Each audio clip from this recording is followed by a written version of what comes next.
bénissons le Seigneur ce soir.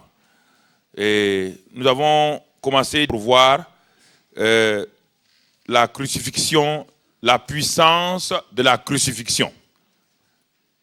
Et nous avons réalisé que très souvent, nous n'avons pas compris la vie chrétienne telle que Dieu a envoyé son Fils pour accomplir.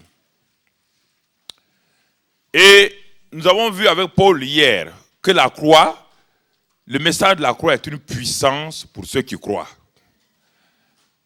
Mais quand les Grecs, les Juifs et les Romains ont regardé la croix, chacun a donné son point de vue. La croix n'est qu'une forme de rébellion contre César. Donc, à cause de cela, quiconque s'élève contre César doit mourir. Et pour eux, ils ont fait mourir Jésus parce qu'il était un rebelle, quelqu'un qui voulait faire un coup d'État contre le règne de César. Et quant aux Grecs, les intellectuels de l'époque, ils ont dit non. Si Dieu est intelligent, il ne peut pas sauver l'humanité par la mort d'un homme sur une croix qui est le moyen de condamnation que Rome a inventé pour les voleurs, les bandits. Comment un bandit peut-il sauver les gens?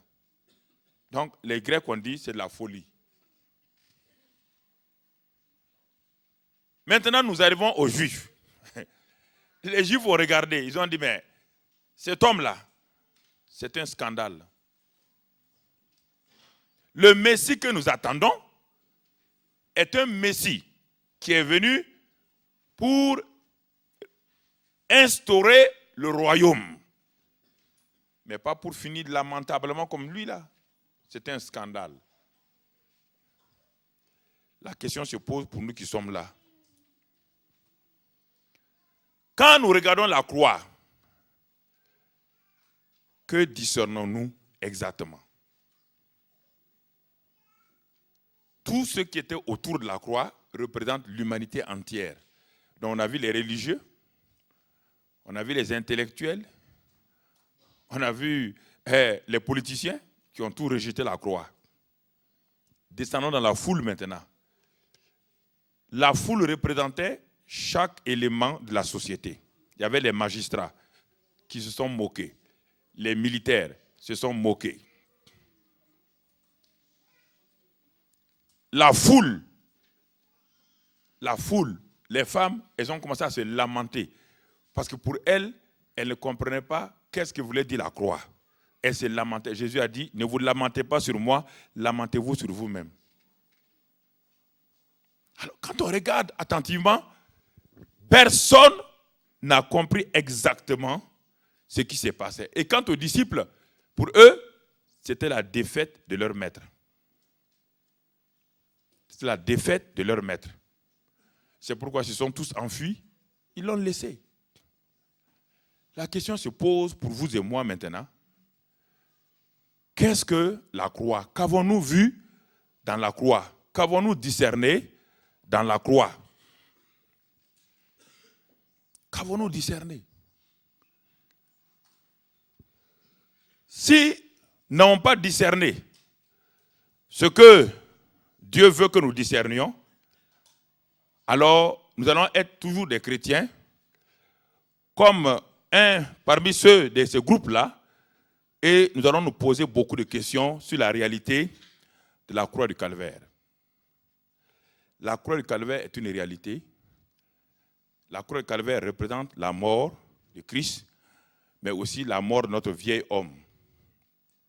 Notre vieil homme qui est dominé par Satan, le péché, qui est dominé par la maladie, la malédiction. Dieu a résolu le problème du vieil homme à la croix du Calvaire. Mais si ce vieil homme, on ne parle pas de notre corps physique, notre nature pécheresse. Cette nature pécheresse, tant qu'elle ne passe pas par la croix, elle ne peut pas comprendre la résurrection. Il n'y a pas de mot résurrection sans mot mort. Et la question se pose pour nous qui sommes ici. À quel moment avons-nous vécu la mort de Christ comme notre propre mort? Puisque tous les disciples qui étaient avec Jésus n'avaient pas compris. Il a fallu plus tard, 30 années plus tard, qu'un homme qui était un ennemi de la croix, un ennemi de Jésus, vienne et ait la révélation de ce qu'est la croix exactement. Pourtant, il n'a jamais vu la croix. Il n'a pas vu la croix de Jésus, je veux dire. Il sait que les Romains, lui-même il était un citoyen romain par adoption. Il savait que la croix était un lieu de condamnation. Cet homme s'appelle Saul de Tarse, qui est devenu Paul. Et dans la révélation que Saul de Tarse a eue, dans la révélation que Paul a eue, il dit la croix, c'est une puissance. Une puissance de libération de l'homme, du pouvoir du péché, du pouvoir de Satan, de la mort et de tout. Ça, c'est la croix. Mais il a découvert autre chose, que la croix, ce n'est pas simplement la mort de Jésus pour nos péchés, comme nous le proclamons dans nos églises. Il est allé plus loin, il a découvert que la croix, c'est la mort de Jésus, effectivement, comme l'agneau de Dieu qui ôte nos péchés, c'est en même temps la mort de tous les pécheurs. Nous sommes identifiés à Christ dans sa mort, pour être identifiés à lui dans son ensevelissement et sa résurrection. Alors c'est pourquoi Paul, il est étonné. Nous avons vu ce matin, je résume ce qu'on a vu hier et ce matin. Ce matin, Paul s'adresse à une église qu'on appelle l'église de Corinthe. Une église qui avait tous les dons spirituels. Une église qui semblait être une église spirituelle apparemment. Apparemment, elle était spirituelle, elle avait les dons, elle avait tout. Mais quand Paul a gratté un peu pour voir la réalité de leur christianisme, il s'est aperçu qu'ils n'ont jamais compris qu'est-ce que la croix. Alors il dit, mais je ne comprends pas. Vous avez les dons spirituels au milieu de vous. Vous vous vantez parce que vous avez des grands miracles. Vous vous vantez d'avoir connu Paul, Céphas, Apollos. Vous vous vantez des grands hommes de Dieu qui ont visité votre église. Mais quand je regarde votre église, ça ne va pas. Regardez les divisions qui sont là. Quelqu'un qui a expérimenté la croix, dit Paul, ne connaît pas la division.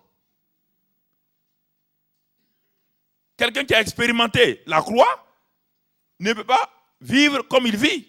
Il dit à tel point que même les païens disent que votre église, eux-mêmes, ils ne fréquenteraient pas votre église parce qu'il y a tellement d'impudicité dans votre église que même les païens n'osent pas le faire, à tel point que quelqu'un a pris la femme de son propre père.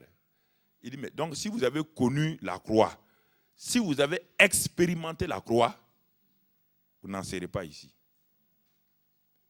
Et Paul était tourmenté.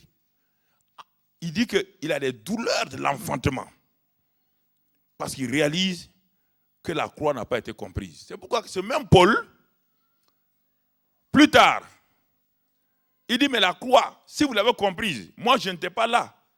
Lorsque Jésus-Christ a fait la dernière scène, à la dernière Pâque de sa vie sur terre, il a pris le pain, il a pris la coupe. Et devant vous, il a dit, ceci est mon corps, ceci est mon sang versé pour vous. Faites chaque fois ceci en mémoire de moi.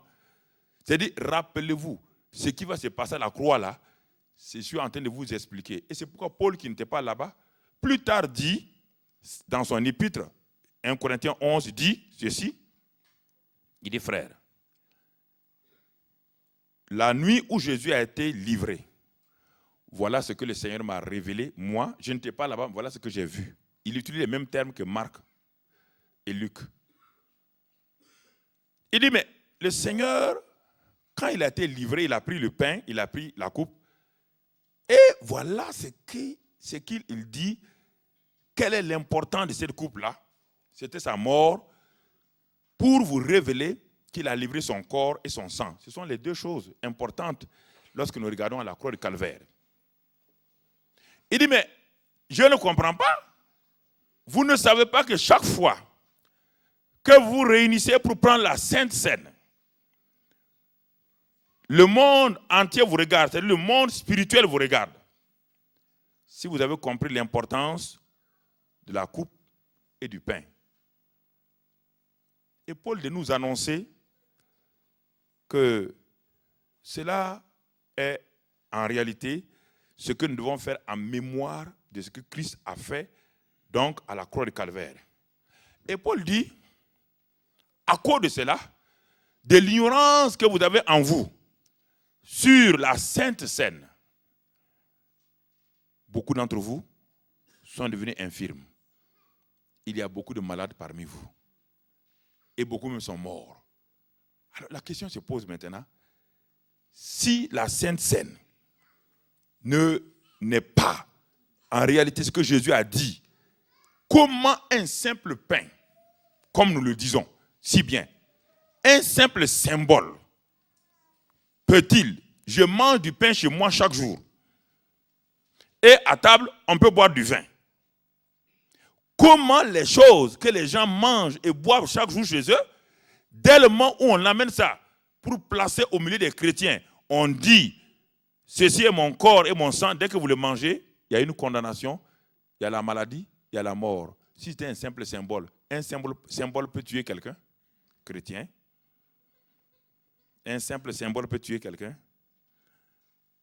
Mais pourquoi Jacques a dit dans son épître, les premiers chrétiens disaient, s'il y a quelqu'un de malade parmi vous, qu'il appelle les anciens, que les anciens prient pour lui, et il sera guéri. Pourquoi? L'église primitive n'avait pas de malades. La maladie était un accident. L'église d'aujourd'hui est malade. Et la bonne santé est une exception.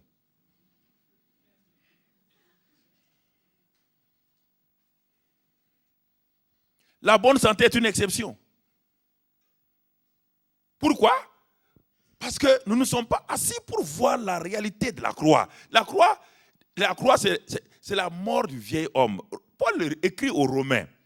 Vous voyez bien, il a écrit aux Corinthiens, il a écrit plus tard il a écrit aux Galates, mais quand il écrit aux Romains, il dit ceci, il dit que nous avons été identifiés à Christ dans sa mort et dans sa résurrection, mais la croix, c'est la crucifixion de notre vieil homme, afin que le corps du péché soit réduit à l'impuissance et que nous ne soyons plus esclaves du péché, car celui qui est mort, celui qui a vu la croix et qui a vu sa propre mort avec Christ, il est libre du péché, le péché ne peut plus le dominer. Alors que beaucoup aujourd'hui, le péché les domine. Alors quelle est cette contradiction là, frère?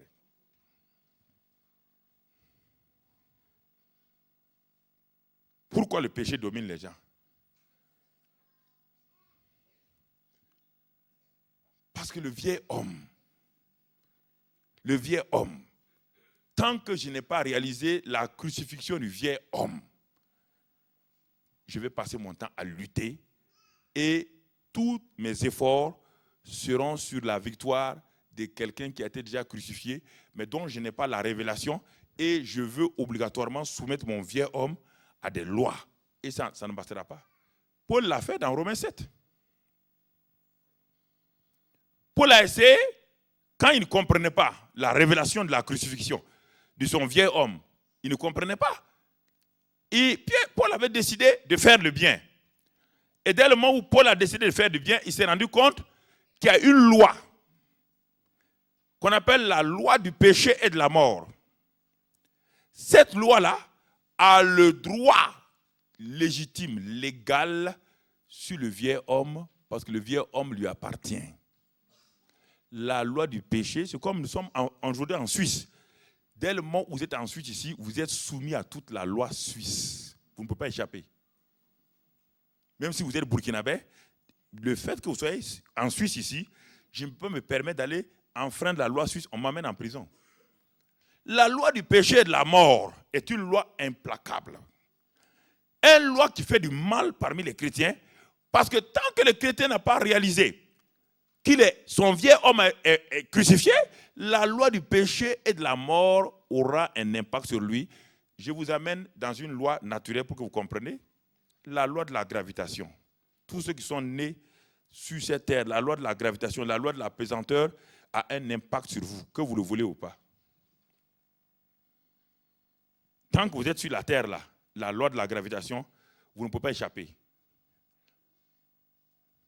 Pour échapper à la loi de la gravitation, il faut une autre loi supérieure à celle de la gravitation. Et c'est ça que les frères Wright ont trouvé, ont découvert qu'il y a une loi qui permet de transcender, d'aller au-delà, de maîtriser. La loi de la gravitation est la première loi qui couvre la Terre. C'est la première loi, parce que si on jette un objet lourd dans l'air, il revient toujours verticalement sur le sol, à moins qu'il ait une autre force opposée qui l'amène à aller de façon oblique. Donc la loi de la gravitation gère la Terre. Et pour qu'un objet qui est plus lourd que l'air puisse être en l'air, il faut trouver notre loi. Et c'est ça que les frères Wright ont trouvé. Et ils ont dit à leurs parents, nous allons inventer un objet, un avion, un oiseau volant imitant oiseau naturel. Et nous allons l'inventer parce que nous avons trouvé une loi qui peut contrôler la loi de la gravitation.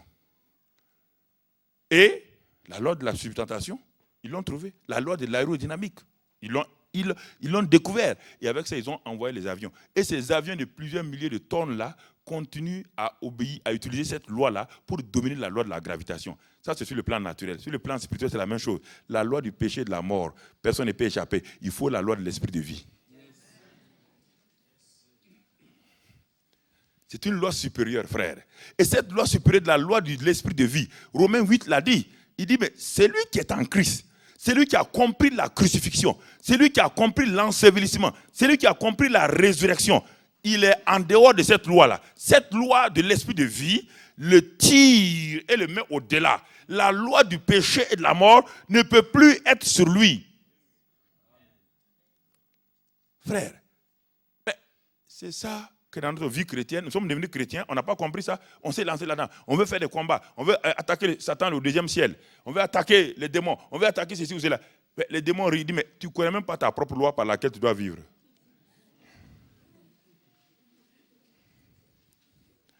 Alors, bien-aimés frères et sœurs, c'est ce que nous avons découvert. Et le même Paul est venu à notre secours. Quand il a écrit aux Galates, il a trouvé que les Galates, ils avaient les mêmes problèmes que les Corinthiens et les mêmes problèmes que les Romains. Les Galates avaient bien commencé par l'esprit, ils ont continué par la chair. Alors il a dit une chose, il dit, mais Galates, je ne comprends pas pourquoi vous faites comme cela. Il y a quelque chose que vous n'avez pas compris. Pour vivre la vie chrétienne, il faut d'abord savoir que nous avons été crucifiés. C'est pourquoi il dit, j'ai été crucifié avec Christ. Cette phrase que les chrétiens citent n'est pas une phrase, n'est pas un slogan publicitaire. Non, c'est une déclaration d'une réalité. J'ai été. Paul dit, j'ai été crucifié avec Christ. Mais pourtant, Paul est venu 30 ans plus tard, lorsque Christ avait été déjà crucifié. Comment un homme qui n'a jamais rencontré Christ, comment un homme qui n'a jamais vu la crucifixion peut-il déclarer? Ce n'est pas Pierre qui a déclaré, j'ai été crucifié avec Christ. Pierre ne comprenait pas la crucifixion. Pierre a regardé la crucifixion, il a vu une défaite. Il a fui. Mais Paul, 30 ans plus tard, il découvre que la mort de Christ à la croix n'était pas simplement la mort de Christ pour prendre nos péchés. Il y a l'autre aspect de la croix. La croix a deux faces. La face que tout le monde voit, c'est le pardon des péchés. Et la face cachée de la mort de votre vieil homme. La croix a deux faces. La face que tous les chrétiens connaissent, Jésus a pris nos péchés. Gloire à Dieu. Mais 6 mois plus tard, tu te rends compte qu'il a pardonné tes péchés. Mais ton vieil homme continue à produire le péché. Parce qu'il n'a pas compris. Surtout le face de la croix. C'est ça que Paul a compris. J'ai été crucifié avec Christ. Et il dit, si je vis maintenant là, je n'ai pas changé. Ma taille n'a pas changé. Mon visage n'a pas changé. Mais ce qui a changé, c'est mon homme intérieur. Ce n'est plus moi qui vis, c'est Christ qui vit en moi. Vous comprenez maintenant? Pourquoi Paul dit, je puis tout par Christ. Vous comprenez pourquoi? Les gens croient que Paul était un misogyne, croyaient qu'il était un gars bizarre. Non!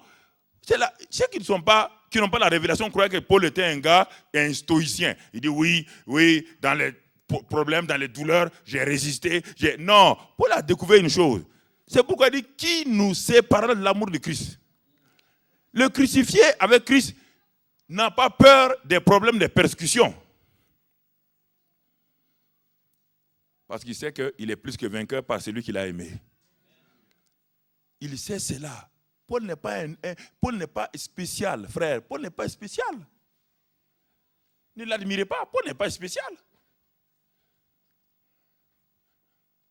Si Paul est spécial, alors vous allez faire quoi? Il a écrit la moitié du Nouveau Testament. Ce sont ces épîtres qui conduisent l'Église aujourd'hui. Ce n'est pas les évangiles, les 4 évangiles ne conduisent pas l'Église. Les 4 évangiles sont l'histoire de Jésus-Christ. Ça ne peut pas conduire l'Église. Les épîtres sont la révélation pour l'Église. Et l'Église laisse tout ça aller dans l'Ancien Testament. L'Ancien Testament, la Bible dit dans Hébreux 11, toute la galerie des héros de l'Ancien Testament, la Bible dit qu'ils sont assis. Hébreux 11 et 12 dit, il a parlé d'Abel, d'Enoch, il a parlé de Noé, d'Abraham, il a parlé de Sarah, il a parlé de Josué. Ils sont assis sur les gradins comme des témoins, ils nous regardent en train de courir la course. Ils nous regardent courir et nous courons au lieu d'avoir les yeux fixés sur le Jésus, le chef et le consommateur de la foi. Nous avons les yeux fixés sur Abraham, Moïse. Alors il se pose la question, mais est-ce qu'ils ont compris l'évangile? Est-ce que ces gens ont compris l'évangile?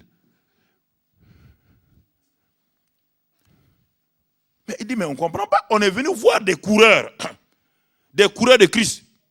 Nous avons achevé notre course. Nous n'avons jamais vu Christ. On a cherché, la Bible dit que Christ a été l'objet de leur recherche.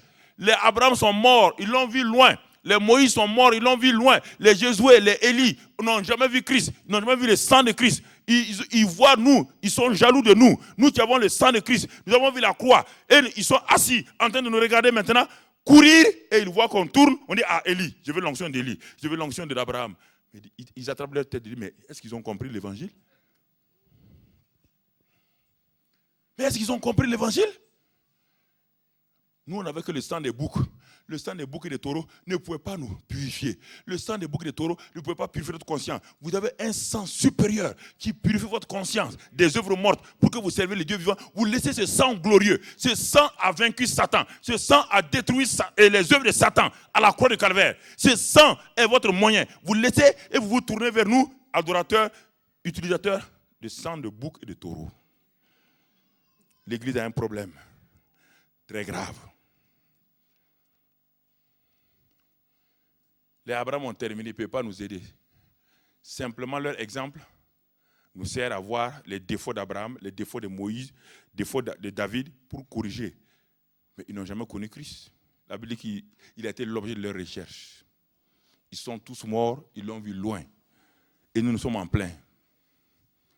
C'est pourquoi l'auteur de l'Épître aux Hébreux dit « Courez la course, ayant les yeux fixés sur le chef et le consommateur de la foi, Christ, qui lui-même a couru, et il a couru dans la souffrance, dans la douleur, et il a eu la couronne. » Bien-aimés frères et sœurs, prenons au sérieux. La croix, c'était la mort. Il n'y a pas de vie à la croix. À la croix, c'est la défaite de Satan. On a vu Colossiens 2,15. Satan a été dépouillé. À la croix, quand il y a eu la croix, c'est vrai, le voile a été déchiré. Dieu a été exposé. Mais personne n'a été vivant à la croix. Personne n'a reçu la vie. La croix ne donne pas la vie. La croix vous tue. C'est le moyen de la mort du vieil homme. Parce que Dieu ne pouvait pas venir sur la terre si le vieil homme qui a eu la nature adamique, doublée de la nature satanique, ne meurt pas pour que ressusciter avec Christ. La mort, c'est ça. La croix, c'est ça. Et n'oubliez pas que la croix n'est pas un symbole chrétien. La croix est un instrument de César. Ce n'est pas pourquoi les chrétiens aiment aujourd'hui la croix. Le morceau de bois, je parle du morceau de bois. Quand on parle de la croix, on ne parle pas du morceau de bois. S'il vous plaît, Jésus n'est pas le premier à mourir sur un morceau de bois comme ça. Il n'est pas le dernier aussi. Après Jésus-Christ, on a continué à crucifier les gens. Le mot crucifix, le mot croix était dans le langage de Rome déjà.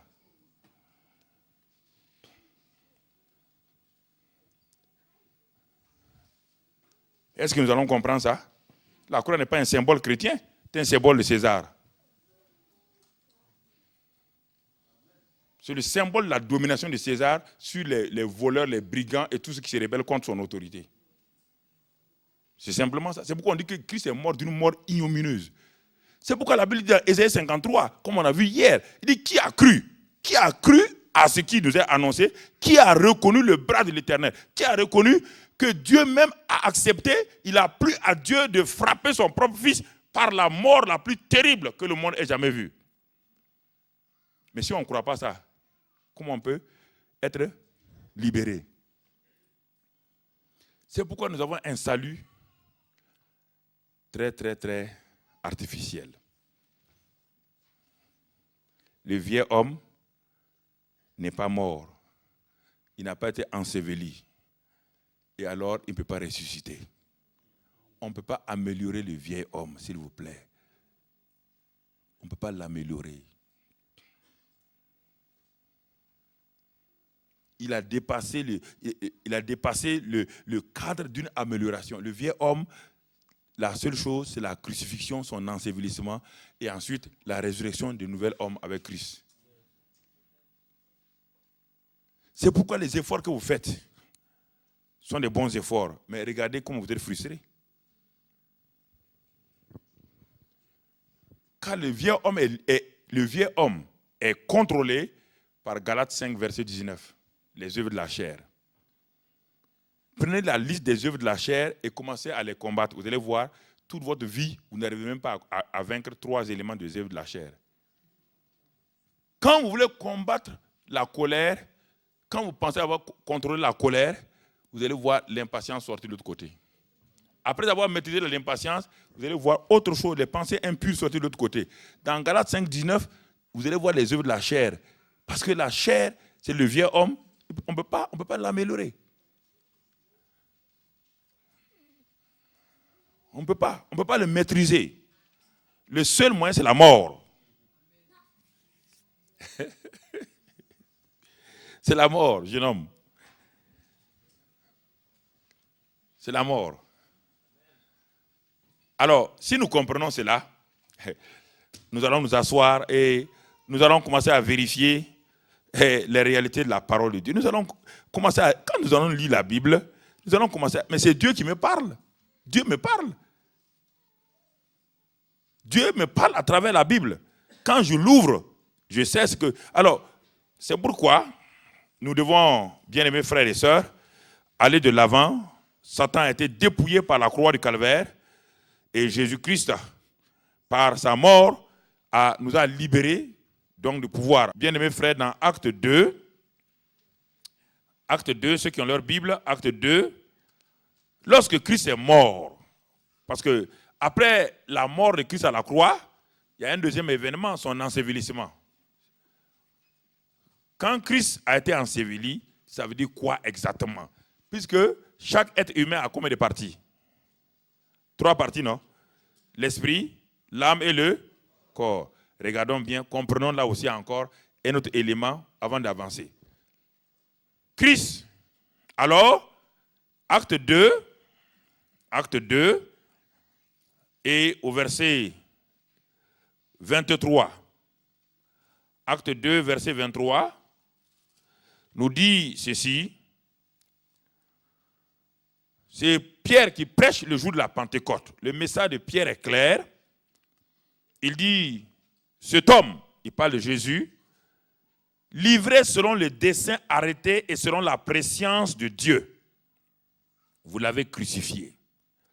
Vous l'avez fait mourir par la main des impies. Dieu l'a ressuscité. En le délivrant des liens de la mort, parce qu'il n'était pas possible qu'il fût retenu par elle. Il a délivré des liens de la mort. Car David dit de lui, je voyais constamment le Seigneur devant moi, parce qu'il est à ma droite, afin que je ne sois point ébranlé. Aussi mon cœur dans la joie, et ma langue dans l'allégresse, et même ma chair reposera avec espérance. Car tu n'abandonneras pas mon âme dans le séjour des morts. Ok, on va aller doucement. Quand Christ est mort, on dit ici, tu n'abandonneras pas quoi? Mon âme. On parle de l'âme ici seulement. Mais son corps était où? Son corps était où? Son corps était placé où? Dans le tombeau de qui? Joseph d'Arimathée. Ok. Donc vous êtes sûr de ça? Son corps est où? Dans le tombeau. Vous êtes sûr de ça? Son esprit est allé où? Hein?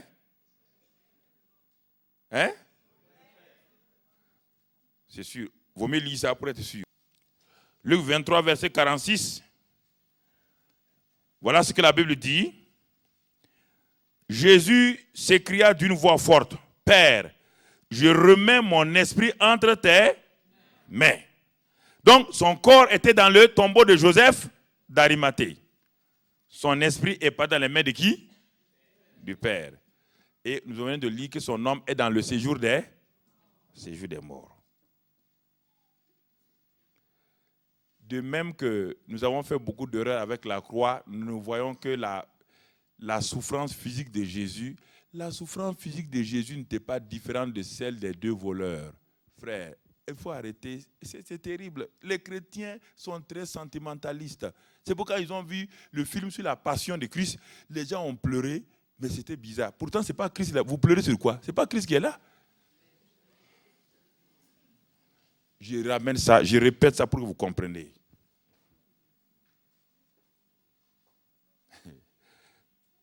Je veux que vous compreniez très bien. La mort de Christ, elle était du même genre que la mort des deux voleurs. Tout crucifié devait passer par une asphyxie douce, lente, agonisante. Jésus n'a pas fait exception, sauf que lui, il est mort plus vite, parce que la Bible avait déjà dit qu'on ne pouvait pas couper, on allait casser ses deux pieds, on ne pouvait pas. Donc il a réalisé une prophétie. Il avait la même douleur que le voleur de droite, le voleur de gauche. Donc, si vous pensez que c'est les douleurs physiques de Jésus qui sont importantes, donc en ce moment, les douleurs physiques des deux voleurs sont aussi importantes. La croix n'est pas une affaire physique, frère. Car le péché, la mort physique de Jésus ne peut pas prendre vos péchés. Le péché est une nature spirituelle. La chair ne peut pas prendre des choses spirituelles. C'est pourquoi la Bible dit, dans 2 Corinthiens 5, 21, Dieu a fait Jésus péché pour nous. Oh frère, la mort physique de Jésus ne peut pas enlever vos péchés.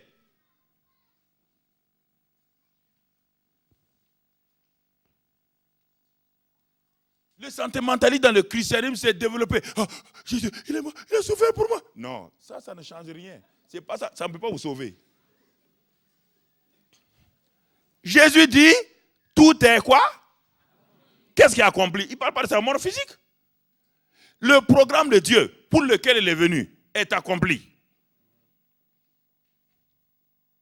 Il en est de même encore pour la mort physique et la mort de Jésus. Le corps physique de Jésus était dans un tombeau. Le Père a repris, parce que l'esprit vient de qui? L'âme qui pêche doit faire aller où? Jésus est devenu péché, son âme va aller au paradis. Alors quand il a dit aux voleurs, aujourd'hui on se trouve au paradis là, vous croyez qu'il est parti là-bas? Jésus est parti là-bas? On me dit qu'il a remis son esprit où? Hein? Son corps était où? Son âme est allée où? Pourquoi son âme est allée là-bas?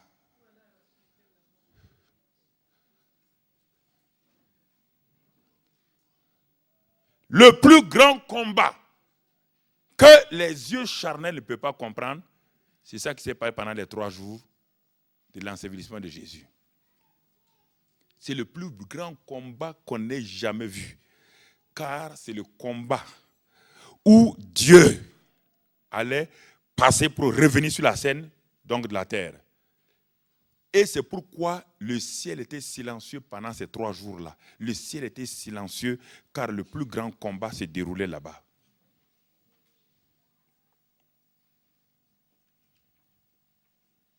Mais quand on dit que nous avons été ensevelis, dans Romains 6, nous avons été ensevelis avec Christ. Tu as été enseveli quel jour?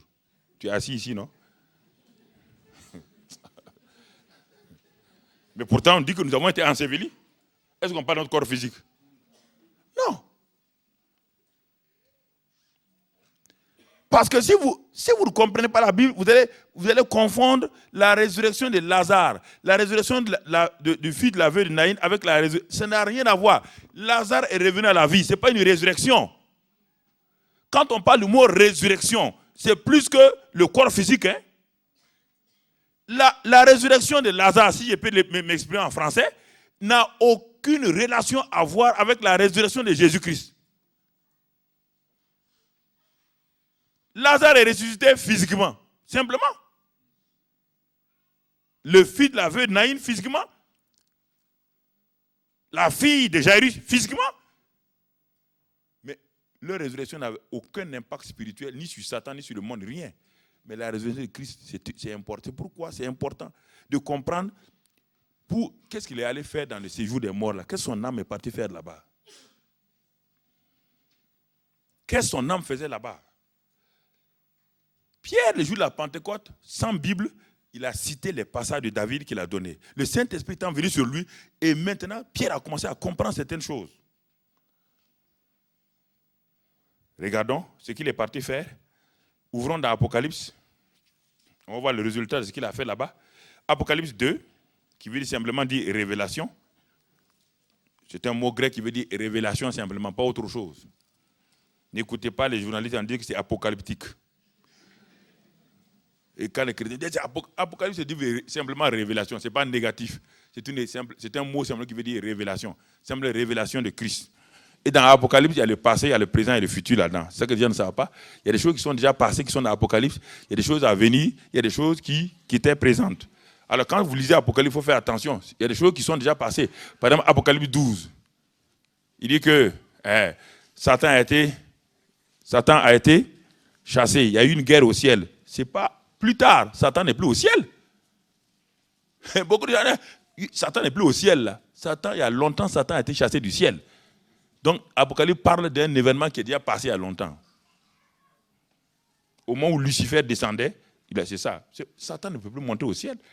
Satan montait au ciel à cause du sang des boucs et des taureaux. Depuis que le sang de Christ est versé, la porte du ciel est fermée à Satan. Il n'a plus droit, parce que Jésus a purifié le ciel. Lisez dans Hébreu. Tout ce que Jésus a fait, il a purifié le ciel de toutes les souillures. Il n'a plus le droit de rentrer là-bas. Il ne peut plus vous accuser là-bas. On dit qu'il n'y a plus de condamnation pour ceux qui sont en Christ. Donc, arrêtez de prêcher des choses qui disent Satan vous accuse. Il vous accuse en quoi? Il t'accuse en quoi? Le sang de Christ est là. Si tu pêches, confesse ton péché, il est fidèle le jour pour te pardonner, te purifier. Vous prenez des choses qui sont dans... C'est le problème. Les chrétiens mélangent tout. Ça fait que leur vie chrétienne est mélangée. Il y a de l'Ancien Testament, il y a le Nouveau Testament, il y a Pré-Testament, il y a le Néo Testament, il y a tout dans leur vie. Il y a tout dans leur vie, on ne comprend pas. Même pour chercher, il faut aller prendre le livre apocryphe maintenant. Même dans le livre apocryphe, là, il y a une vérité dans l'évangile de Nicodème. Là-bas, il est dit que lorsque Satan a dit de se préparer quand Jésus mourait à la croix, Satan a dit à ses démons, c'est lui qui tenait l'enfer, de se préparer, car il y a un gros morceau qui va venir en enfer. Par Satan, il était content. Hein? Il était content. Pour lui, il a vaincu le premier Adam et il vient d'avoir le deuxième, le dernier Adam. Il était heureux. Mais il est dit dans ce livre de Nicodème, là, ce livre apocryphe de Nicodème, il est dit là-bas que l'ange qui tient l'enfer là, il a dit, chef, il dit, qui vient, qui doit venir là? Tu dis le gros morceau qui? Il dit, c'est Jésus de Nazareth. Ah, l'ange a dit à Satan, il dit, mais chef, quand Lazare est venu ici, quand on a attrapé Lazare, tu n'as pas entendu la voix de Jésus quand il a dit, Lazare sort, l'enfer a lâché Lazare? Alors, si sa voix seulement a fait sortir, est-ce que lui peut rester ici? Ah, Satan a dit, quitte là, ouais. Mais non, mais le démon avait raison. Si on n'a pas pu arrêter Lazare qui était un pécheur, si on n'a pas pu garder la fille de Naïn, le fils, si Jésus a parlé simplement, il a touché le cercueil du fils de la veuve de Naïn, il n'a même pas parlé, il a dit, jeune homme, lève-toi, on va à la maison. Est-ce que tu as pu l'arrêter? Tu as pu arrêter le fils de la veuve? Satan dit non. Tu as pu arrêter Lazare? Quand Jésus a dit, Lazare, sors, on va aller dîner, tu as pu l'arrêter? Il dit, alors, si tu n'as pas pu arrêter Lazare, et celui qui est la vie, tu peux l'arrêter? Je suis sûr qu'il est venu, il vient en mission en enfer. Il est en train d'arriver en mission, hein. Chef, fais attention, hein. Il est en train de venir. Tu sais, le type là, on le connaît maintenant. Il est en train de venir en mission en enfer. Et regarde la mission. La mission est conclue ici, Acte 2, Apocalypse 2. Lis la mission et il a fini. Jésus l'a dit. Oh, moi, j'aime la Bible. Oh, j'aime la Bible. C'est ma nourriture. Quelle est ta nourriture? La parole de Dieu est ma nourriture. La parole. Qui est ton consolateur? Le Saint-Esprit est mon consolateur. Le Saint. C'est ça. Quelle est ta nourriture? Quelle est ta nourriture? C'est popcorn? Ah, c'est bouillabaisse marseillaise? Non, ami. Quelle est ta nourriture? C'est important que nous comprenions. Donc, Apocalypse 2 nous dit ceci, frère. Et au verset 17, regardez comment Jésus parle avec assurance. Regardez comment il révèle à Jean. Il dit, quand je le vis, Jean dit, quand je le vis, j'ai tombé à ses pieds comme mort. Il posa sur moi sa main droite en disant, ne crains point. Je suis le premier et le dernier et le vivant. J'étais mort et voici, je suis vivant au siècle des siècles. Je tiens les clés de la mort et du séjour des... Alors, où est-ce qu'il a eu la clé du séjour des morts? C'est au paradis? La clé du séjour des morts était au paradis? Hein? Où est-ce que son âme est partie? Apocalypse 1, ok. Mais vous devez connaître, même si je me trompe, vous ne vous trompez pas, frère. Voilà. C'est ça. C'est ça. Écoutez. Où est-ce que David dit, mon âme ne restera pas où? Au séjour des morts. Et Jésus dit ici, je tiens désormais les clés de la mort et du séjour des morts. Où est-ce qu'il a eu la clé? Les clés étaient entre les mains de qui? De quelqu'un d'autre. Il a pris cette clé-là. On est en train d'aller vers la résurrection tout doucement. Alors, quand vous regardez tout cela, pourquoi vous avez peur de la mort? Qui a les clés de la mort aujourd'hui? Qui a les clés du séjour de la mort? Alors, pourquoi vous avez peur de la mort?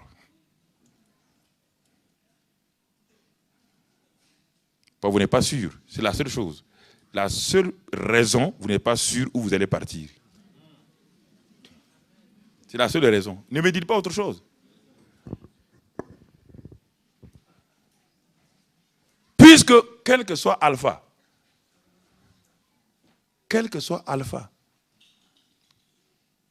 vous allez mourir. Oui ou non? Quel que soit alpha, je vais mourir. Alors, pourquoi ne pas regarder la parole de Dieu et me donner une assurance pour affronter la mort? Est-ce que c'est en ayant peur que je ne vais pas mourir? Je ne sais pas.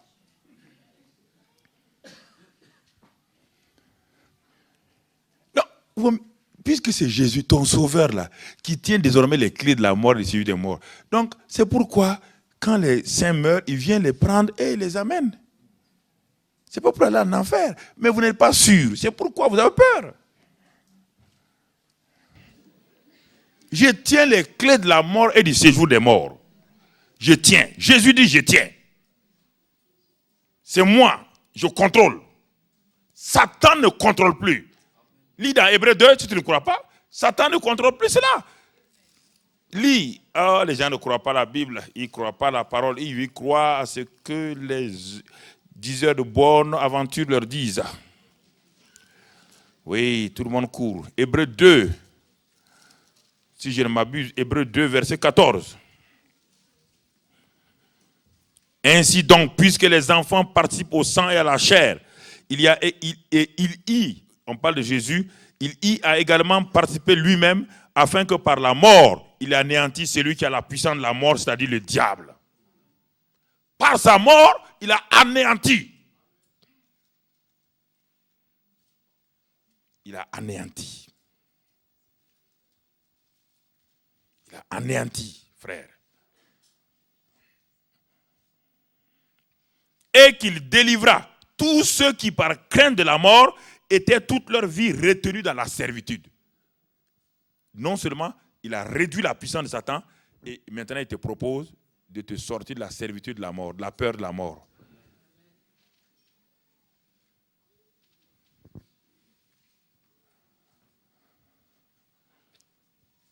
Je crois que si nous comprenons ces choses-là, nous allons remplir notre vie sur terre dans la joie.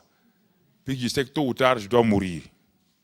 Donc, je fais tout pour accomplir ce que je fais sur la... Je ne me préoccupe pas de la mort. Je ne me préoccupe pas de la mort parce que c'est le chemin obligé.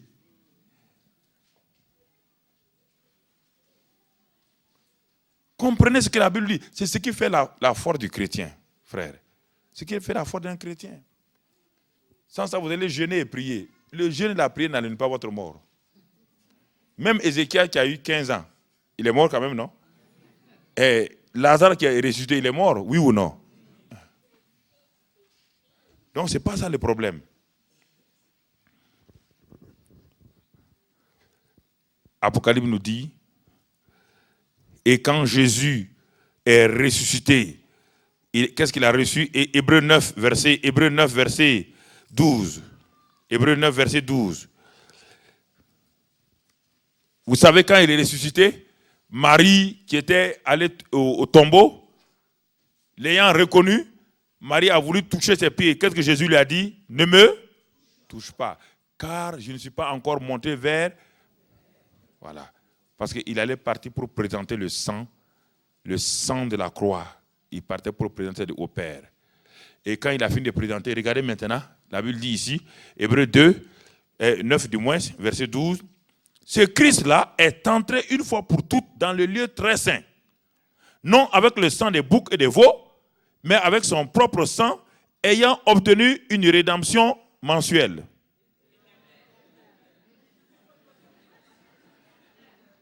Ah bon? C'est sûr, c'est mensuel, c'est éternel. Donc, ce n'est pas mensuel.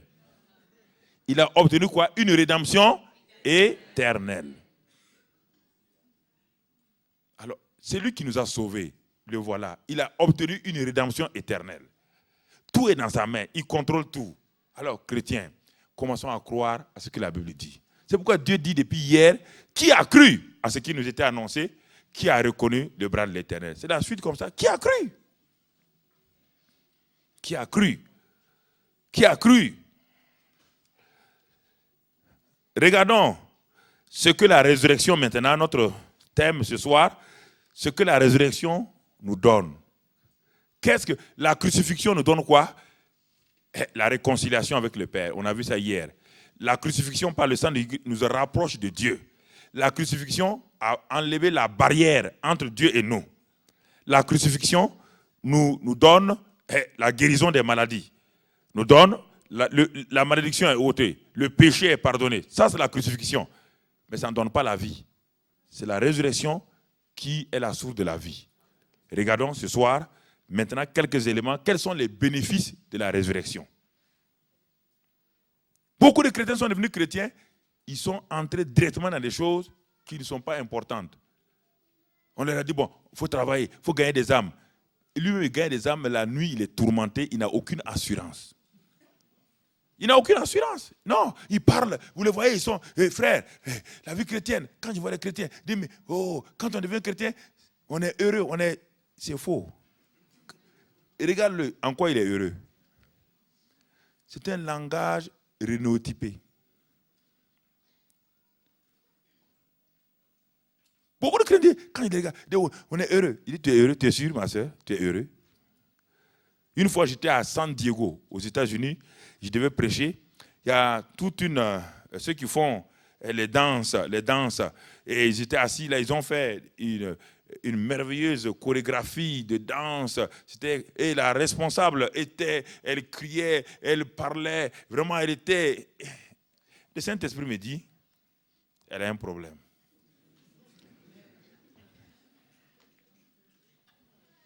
Quand j'ai prêché, elle était assise à ma gauche. Quand je prêchais, la parole de Dieu a commencé à la transpercer. Quand j'ai fini, elle était en sanglots. Mais j'ai dit, ma soeur, vous avez dit devant tout le monde, tout à l'heure, vous êtes heureux. C'est le bonheur, la vie chrétienne. Elle me dit, pasteur, ma maison c'est un enfer. Il dit, Dieu me l'a dit déjà. Je suis déjà au courant. Je suis déjà au courant. Il dit, mais alors ma fille? Il dit, mais non, on est obligé. Il dit, tu n'es pas obligé. Découvre la réalité de la vie chrétienne, simplement. Pourquoi tu vas jouer au théâtre? Tu n'es pas un acteur. Les chrétiens ne sont pas des acteurs. Pourquoi vous voulez jouer le rôle de quelqu'un d'autre? La vie chrétienne n'est pas, c'est pas un film, ni du théâtre. C'est une réalité. J'étais à Lyon, un savant atomique, sa femme est convertie, un savant atomique a dit, bon, viens, on va l'écouter. Un Burkinabé, il dit, ah, il dit, un Burkinabé qui vient de Burkina, il va m'enseigner. Il dit, moi, je suis savant atomiste. Mais la femme s'est tue. Il dit, non, viens, suis-moi seulement. Il est venu avec les épaules carrées. Je suis assis là-bas au fond. Et à un moment donné, je prêchais, le Saint-Esprit m'a parlé. Quand j'ai commencé à lui parler, à révéler toute sa vie, il cherchait à rentrer sous la chaise. Il dit, mais dans le domaine de l'atome, tu es fort. Moi, dans le domaine de la révélation, je suis fort aussi. Chacun est fort dans son domaine, oui ou non? Chacun est fort dans son domaine. Le garagiste, quand il prend votre Mercedes, vous êtes étonné? Oui ou non? Il dit, bon, démarre. Quand il démarre, il dit, bon, il y a un problème ici. Il dit, bon, reviens demain, prends ta voiture. Quand tu reviens demain, tu prends ta voiture, tu t'en vas, non? Le pasteur doit être comme ça. Quand le pasteur te voit, il dit que ton cœur est en panne. Ton cœur a fait... On va prier pour toi, mon frère. Et Dieu va te... C'est ça. Chacun a son domaine. Mais oui, quand vous allez voir le dentiste, est-ce que vous doutez de lui? Quand vous voyez les chirurgiens, vous le connaissez? Vous connaissez les chirurgiens? Voici un monsieur que vous ne connaissez pas et vous dit de vous coucher. Est-ce qu'il va vous égorger? Est-ce que vous savez? Mais alors, vous avez confiance aux chirurgiens que vous ne connaissez pas. Vous n'êtes pas sûr s'il ne va pas vous égorger. Jésus vous dit que lui, il est fort. Vous dites non, non, non, Jésus. Ayez confiance en lui. Tous les jours, vous avez confiance aux gens. Quand vous rentrez dans l'avion, là, est-ce que vous connaissez le pilote? Est-ce que vous êtes sûr que le pilote ne veut pas se suicider ce jour-là?